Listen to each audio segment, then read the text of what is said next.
Bonjour à toutes et à tous, bienvenue sur la chaîne. Merci d'être encore une fois au rendez-vous pour cette nouvelle analyse géopolitique. Aujourd'hui, on plonge ensemble au cœur d'une affaire brûlante qui touche directement la sécurité de l'Algérie. Restez bien avec moi, ça va être passionnant. Depuis plusieurs mois, un climat de tension croissante entoure les frontières sud et sud-est de l'Algérie. Alors que certains acteurs régionaux la pressent d'ouvrir des discussions pour revoir certains tracés hérités de l'histoire, Alger adopte une position ferme et sans ambiguïté. Les frontières sont définitives, non négociables et relèvent exclusivement de sa souveraineté nationale. Ce refus n'est pas le fruit d'un geste isolé, mais s'inscrit dans une doctrine diplomatique constante. L'Algérie considère que remettre en question ses frontières reviendrait à fragiliser son intégrité territoriale, à ouvrir la porte à des revendications dangereuses et à créer un précédent inacceptable dans une région marquée par les instabilités. Dans ce contexte, la question n'est plus seulement géographique. Elle touche à l'identité nationale, à la sécurité et à l'équilibre stratégique d'un pays qui a toujours défendu avec rigueur l'inviolabilité de son territoire. Cette fermeté nourrit le débat régional, mais elle révèle surtout la vision profonde qu'a l'Algérie de son rôle et de ses lignes rouges.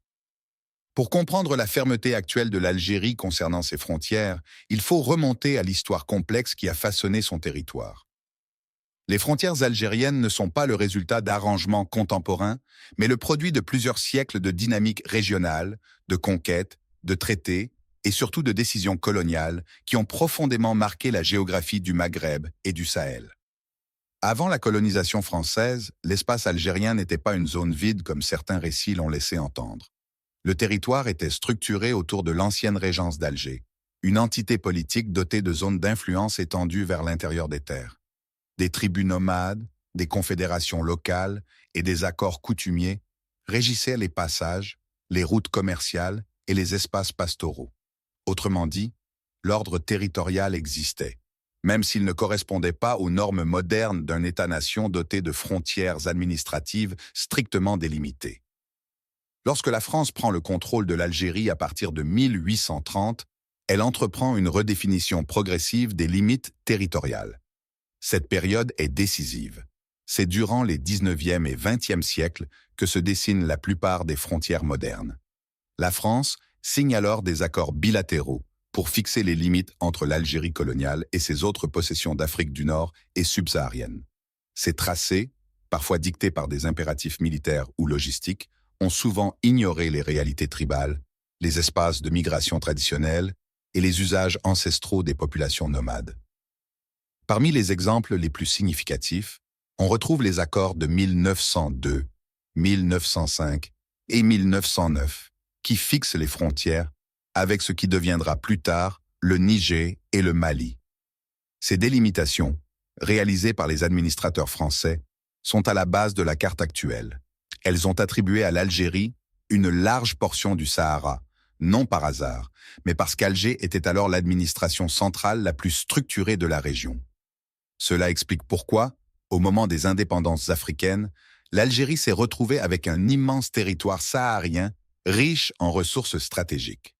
Après son indépendance en 1962, l'Algérie adopte une position claire. Les frontières héritées de la colonisation doivent être respectées. Cette doctrine, connue sous le nom de principe de l'intangibilité des frontières héritées, est devenue un pilier de la politique africaine. Ce choix n'est pas idéologique. Il vise à éviter des conflits interminables dans un continent où les tracés coloniaux ont souvent divisé ou regroupé des populations sans logique culturelle ou historique.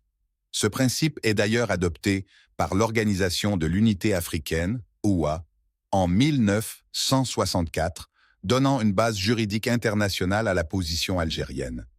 Ainsi, lorsque certains pays suggèrent une renégociation des frontières, l'Algérie voit immédiatement une menace potentielle. Remettre en question un tracé, même partiellement, reviendrait à remettre en cause tout l'équilibre postcolonial du continent. C'est cette histoire, longue et complexe, qui explique la sensibilité extrême du pays face à toute tentative de révision frontalière. Les tensions actuelles autour des frontières algériennes ne se résument pas à un simple désaccord cartographique. Elles concernent plusieurs zones sensibles, situées principalement dans le vaste sud du pays, là où les frontières s'étendent sur des milliers de kilomètres, à travers des territoires désertiques, difficiles d'accès et historiquement fréquentés par des populations nomades. Dans ces espaces, les limites tracées sur une carte peuvent parfois sembler éloignées des réalités du terrain. Les zones qui suscitent des incompréhensions ou des revendications sont souvent liées à des facteurs géographiques et historiques. D'un côté, on retrouve des espaces où la démarcation établie durant la période coloniale n'a jamais été matérialisée physiquement, faute de moyens ou d'intérêts stratégiques à l'époque. De l'autre, certains pays voisins estiment que les tracés ne correspondent pas aux zones traditionnellement utilisées par leurs tribus ou leurs communautés pastorales. Cela crée une superposition entre frontières administratives modernes et usages ancestraux, ouvrant la voie à des tensions récurrentes. Dans plusieurs secteurs, notamment dans la bande sahélo-saharienne, le problème est aggravé par l'absence de repères naturels. Pas de montagnes, pas de rivières, seulement des étendues de sable ou de plateaux rocheux. Une frontière peut alors reposer sur une simple ligne géométrique décidée il y a plus d'un siècle. Pour les États modernes, ces tracés ont valeur juridique. Pour certains acteurs locaux, ils demeurent abstraits et contestables. Par ailleurs, d'autres zones frontalières sont devenues sensibles pour des raisons contemporaines. Présence de ressources stratégiques, routes utilisées pour le trafic ou passage de groupes armés. Cela transforme immédiatement toute revendication frontalière en enjeu de sécurité nationale. L'Algérie, en particulier, voit dans toute tentative d'ajustement territorial un risque d'instabilité supplémentaire dans une région déjà fragile. Ainsi, les contestations ne proviennent pas seulement de demandes politiques, mais aussi de réalités sociologiques, sécuritaires et économiques. C'est dans ce contexte que l'Algérie considère la moindre renégociation comme potentiellement dangereuse, même si la zone concernée semble, sur le papier, insignifiante. Chaque mètre carré de frontière représente bien plus qu'un simple espace géographique. C'est une question de souveraineté, de sécurité et d'équilibre régional. La position de l'Algérie sur ses frontières est l'une des plus constantes et les plus claires de sa diplomatie. Pour Alger, il n'existe aucune ambiguïté. Les frontières nationales sont définitives, non négociables et pleinement souveraines. Cette fermeté ne relève ni d'une posture conjoncturelle, ni d'une réaction émotionnelle, mais d'un principe profondément ancré dans la doctrine politique du pays depuis son indépendance. Le premier pilier de cette position est le respect strict du principe de l'intangibilité des frontières héritées de la colonisation, adopté à l'échelle africaine en 1964. L'Algérie a toujours été parmi les États les plus fervents défenseurs de ce principe, car il garantit la stabilité du continent en empêchant l'émergence de revendications territoriales infinies. Pour Alger, remettre en question un tracé frontalier reviendrait à ouvrir une brèche dangereuse qui pourrait entraîner des conflits dans une région déjà fragile. Le second pilier est la constitution algérienne, qui place la souveraineté territoriale au cœur de l'identité nationale. Les autorités rappellent régulièrement que le territoire algérien n'est pas divisible, n'est pas négociable et ne peut faire l'objet d'aucune concession. Cette ligne rouge est considérée comme fondamentale pour préserver l'unité nationale, forgée dans la lutte pour l'indépendance. Toute tentative de renégociation est donc immédiatement perçue comme une atteinte à l'héritage historique du pays. Le troisième pilier concerne la sécurité nationale. Les vastes zones frontalières, notamment au sud, sont régulièrement confrontées à des trafics, à la circulation de groupes armés ou à des pressions liées aux crises régionales. Pour Alger, accepter une renégociation frontalière reviendrait à fragiliser ces espaces, à perdre des points stratégiques de surveillance et à compliquer les opérations militaires ou sécuritaires visant à protéger le pays. L'intégrité territoriale est donc un outil essentiel de stabilité interne. Un autre aspect de la doctrine algérienne réside dans la non-ingérence et le respect de la souveraineté des États. L'Algérie, fidèle à ses principes, refuse toute pression extérieure, qu'elle soit diplomatique, économique ou militaire. Les responsables affirment que les frontières d'un État ne peuvent être redessinées sous influence ou dans le cadre d'accords déséquilibrés. Cette approche explique pourquoi Alger rejette catégoriquement toute médiation visant à redéfinir ses limites, estimant qu'aucune autorité étrangère n'a légitimité à intervenir dans ce domaine. Enfin, la position algérienne s'appuie également sur un consensus national solide. Au sein de l'opinion publique, comme dans les institutions, la question des frontières est l'un des rares sujets qui rassemble toutes les tendances politiques. Pour de nombreux Algériens, céder ne serait-ce qu'une petite portion de territoire serait vécu comme une trahison de l'histoire et un précédent dangereux pour l'avenir. Ainsi, lorsque l'Algérie refuse de négocier, ce n'est pas par rigidité diplomatique, mais parce que cette question touche au fondement même de son existence, de sa souveraineté et de son équilibre stratégique. Pour l'Algérie, la question des frontières ne se limite pas à une dimension historique ou juridique. Elle s'inscrit au cœur d'une stratégie globale visant à protéger la stabilité interne, la sécurité nationale et les intérêts géopolitiques du pays. Les arguments avancés par Alger reposent sur plusieurs piliers essentiels qui, ensemble, expliquent sa détermination à refuser toute renégociation territoriale. Le premier argument repose sur la sécurité nationale. Le sud algérien constitue une zone immense, ouverte sur des régions marquées par l'instabilité chronique. Trafic de carburant, armes, drogue, migration irrégulière, présence de groupes armés non étatiques. Pour Alger, chaque point de contrôle, chaque kilomètre carré et chaque repère frontalier jouent un rôle crucial dans la lutte contre ces menaces.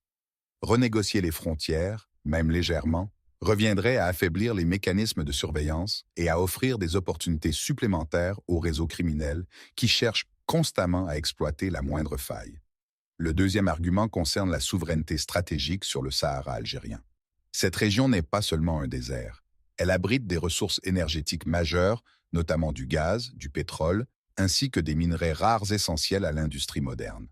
Le Sahara représente aussi un espace militaire stratégique, permettant à l'armée d'assurer une profondeur défensive vitale. Toute tentative de modification frontalière dans cette zone serait perçue comme une menace directe visant à fragiliser les capacités économiques et défensives du pays. Le troisième argument est géopolitique. L'Algérie occupe une position centrale entre le Maghreb, le Sahel et la Méditerranée. Dans une région où chaque mètre carré peut influencer des équilibres délicats, Alger estime qu'accepter une renégociation reviendrait à encourager d'autres revendications territoriales à travers le continent. En refusant catégoriquement tout dialogue sur ses frontières, l'Algérie veut envoyer un message clair. Les États africains doivent respecter les tracés existants pour préserver la stabilité régionale. Le quatrième argument, plus subtil mais tout aussi important, concerne la pression régionale et internationale. Certains voisins, confrontés à des difficultés internes ou à des rivalités géopolitiques, tentent parfois d'utiliser la question frontalière comme levier politique. L'Algérie refuse catégoriquement de se prêter à ce jeu. Elle y voit souvent des manœuvres destinées à détourner l'attention de crises internes ou à obtenir des concessions dans d'autres dossiers diplomatiques. Alger avance un dernier argument. L'intégrité territoriale est un principe sacré, hérité de la guerre de libération nationale. Céder sur les frontières serait symboliquement inacceptable. Cela reviendrait à remettre en cause la souveraineté durement acquise après 132 ans de domination coloniale. Les arguments algériens ne relèvent pas d'une simple crispation diplomatique. Ils constituent une vision stratégique cohérente, construite autour de la sécurité, de la souveraineté et de la protection de l'équilibre régional. Face à la fermeté algérienne, le pays voisin concerné exprime régulièrement sa frustration et son incompréhension. Pour lui, la question frontalière ne doit pas être considérée comme un dossier clos, mais comme un sujet ouvert à la discussion, surtout lorsque certaines zones semblent, selon ses autorités, manquer de précision ou ne pas correspondre aux usages traditionnels des communautés locales. Le voisin estime que la renégociation pourrait permettre d'adapter les frontières aux réalités du terrain, en tenant compte des mouvements historiques des tribus nomades et de la nécessité de faciliter la coopération transfrontalière. Cette position s'appuie souvent sur l'argument selon lequel les tracés établis par les puissances coloniales n'ont pas toujours respecté les liens sociaux, culturels ou économiques des populations. Le pays voisin défend donc l'idée qu'une révision partielle ne remettrait pas en cause l'ordre régional, mais clarifierait les zones floues et éviterait de possibles tensions. Il considère également que certains secteurs, aujourd'hui désertiques, pourraient faire l'objet d'une administration partagée ou d'un accord bilatéral pour mieux contrôler les routes de commerce et limiter les activités illégales. Sur le plan diplomatique, le voisin adopte une posture oscillant entre fermeté et appel au dialogue. D'un côté, il réaffirme qu'il ne s'agit pas d'une revendication agressive, mais d'une demande de clarification légitime. De l'autre, il critique l'inflexibilité d'Alger, qu'il juge parfois excessive ou contre-productive pour la coopération régionale. Cette position est relayée dans certains médias du pays qui présentent le refus algérien comme un blocage injustifié. Toutefois, malgré les déclarations publiques, le pays voisin est conscient que l'équilibre régional repose en grande partie sur la stabilité de l'Algérie. Il sait aussi qu'aucun acteur international ne soutiendra une remise en cause unilatérale des frontières. C'est pourquoi, même lorsqu'il hausse le ton, il évite généralement de franchir certaines limites diplomatiques.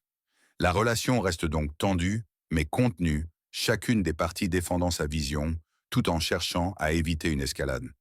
La position de l'Algérie concernant ses frontières ne peut être analysée sans prendre en compte l'environnement géopolitique régional. Située entre le Maghreb, le Sahel et la Méditerranée, l'Algérie occupe une zone stratégique où chaque tension territoriale peut avoir des répercussions bien au-delà de ses propres limites. C'est pourquoi la question frontalière n'est pas seulement un débat bilatéral, elle influence directement l'équilibre de toute la région. Dans le Maghreb, les frontières ont souvent été au cœur de rivalités historiques. Toute remise en question des tracés hérités de la colonisation pourrait provoquer une réaction en chaîne. L'Algérie sait que si elle accepte d'ouvrir une brèche, d'autres pays pourraient être tentés de réactiver leurs propres revendications ou litiges frontaliers, parfois dormants, mais toujours sensibles.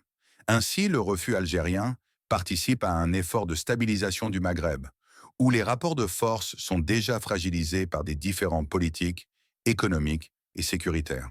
Dans le Sahel, la situation est encore plus délicate.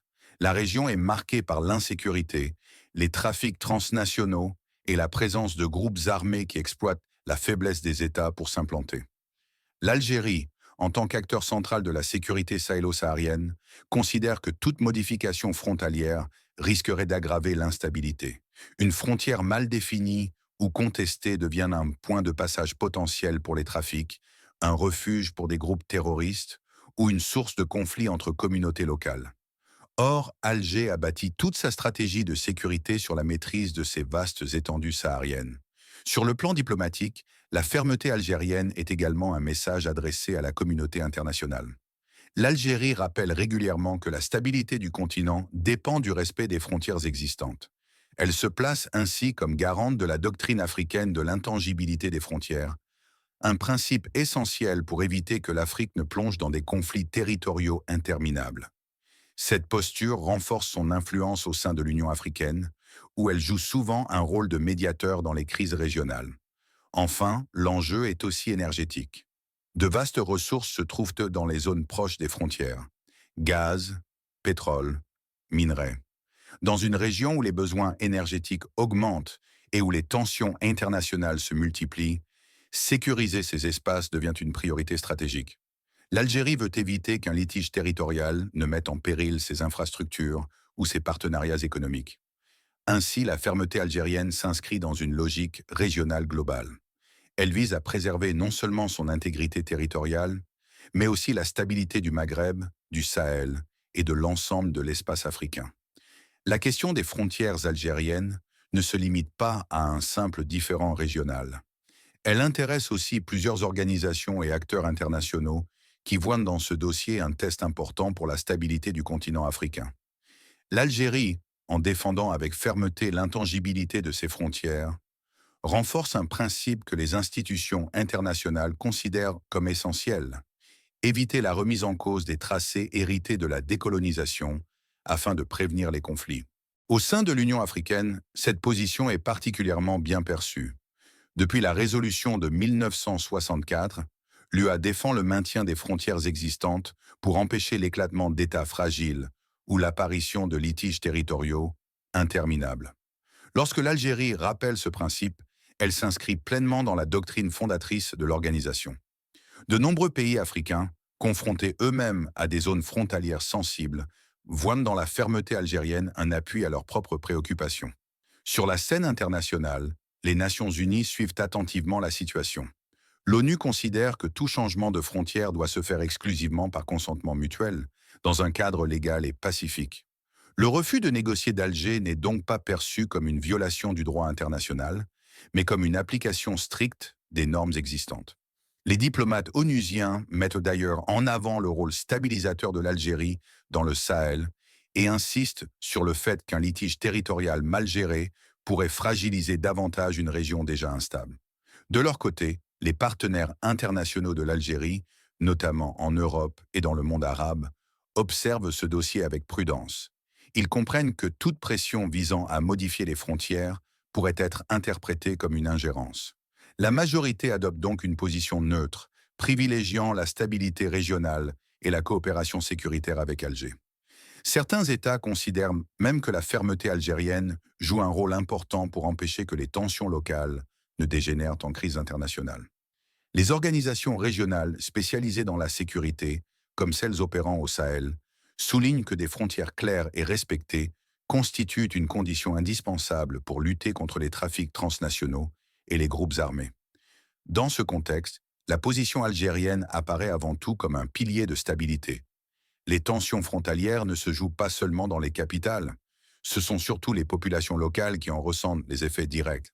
Dans plusieurs régions sahariennes, les habitants vivent depuis des générations selon des habitudes transfrontalières. Déplacements saisonniers, échanges de bétail, routes commerciales traditionnelles. La crispation autour des frontières complique ces pratiques et crée un climat d'incertitude pour des communautés déjà fragiles économiquement. Pour de nombreux habitants, la frontière n'est pas une barrière mais un espace de vie. Lorsque le dialogue se tend entre États, les contrôles se renforcent, les passages se réduisent et les activités pastorales ou commerciales deviennent plus difficiles. Certains villages voient un peu leur commerce décliner, tandis que les transporteurs et les éleveurs doivent parcourir de plus longues distances pour éviter les zones sensibles. La question de la sécurité pèse également lourdement. La présence de trafics ou de groupes armés dans certaines zones pousse les autorités à intensifier la surveillance, ce qui peut restreindre la circulation des habitants. Si ces mesures visent à protéger la région, elles modifient profondément le quotidien de familles habituées à des mobilités plus libres. Malgré tout, l'Algérie affirme que sa priorité reste la protection des populations locales. Pour Alger, maintenir des frontières stables et non négociables permet d'assurer une sécurité durable, condition essentielle pour le développement de ces régions isolées. Plusieurs scénarios peuvent se dessiner face à l'inflexibilité algérienne. Le premier est le statu quo, où chaque partie maintient sa position. L'Algérie défend son intégrité territoriale, le pays voisin exprime sa frustration, mais aucun conflit direct n'éclate. Ce scénario préserve la stabilité régionale tout en maintenant une tension latente. Un second scénario pourrait impliquer une médiation internationale, par l'ONU ou l'Union africaine, pour clarifier des zones contestées sans modifier les frontières. Cette approche viserait à instaurer des mécanismes de coopération transfrontalière, limitant les frictions économiques ou sécuritaires. Un troisième scénario, plus risqué, est celui de tensions prolongées, où des différends non résolus pourraient alimenter rivalités diplomatiques ou pressions politiques répétées, voire influencer les alliances régionales.